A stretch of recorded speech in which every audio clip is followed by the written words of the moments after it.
Betelehemu turabivyabaye abungere barabimenya baravugana bati tugende i Betelehemu turabivyabaye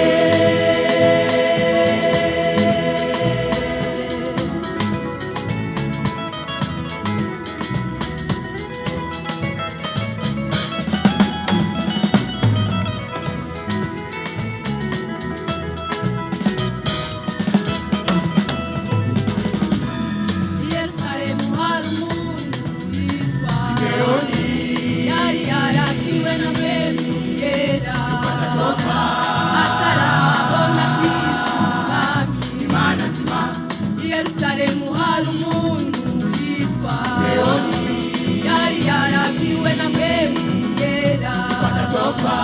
atarabona Kristo Imana nzima nicyo gituma dukwiye kurushiriza kwitwararika cyane ivyo twumvise nicyo gituma dukwiye kurushiriza kwitwararika cyane